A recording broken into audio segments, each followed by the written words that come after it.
আগামী ৩ বছরে ১০ লাখ তরুণ-তরুণীদের আউটসোর্সিং এর মাধ্যমে কর্মসংস্থান করবে সরকার, বললেন তথ্য ও প্রযুক্তি প্রতিমন্ত্রী জুনায়েদ আহমেদ পলক।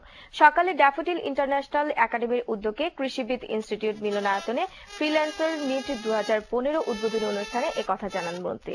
এ সময় মন্ত্রী আরো বলেন, বর্তমানে আউটসোর্সিং থেকে ৩০ মিলিয়ন মার্কিন ডলার আয় হচ্ছে।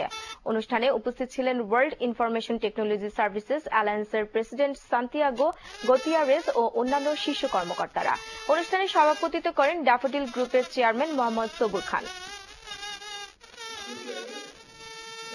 আগামী ৩ বছরে আমরা অন্ততপক্ষে ১০ লাখ তরুণ প্রজন্মকে আমরা আইসিটি সেক্টরে কর্মসংস্থানের ব্যবস্থা করব। যে ক্যাম্পেইনকে আপনারা সারা দেশে সারা বিশ্বে আপনারা ছড়িয়ে দেবেন, যেন বাংলাদেশকে আমরা সারা বিশ্বের কাছে একটি প্রযুক্তি নির্ভর মেধাভিত্তিক জাতি হিসেবে আত্মমর্যাদাশীল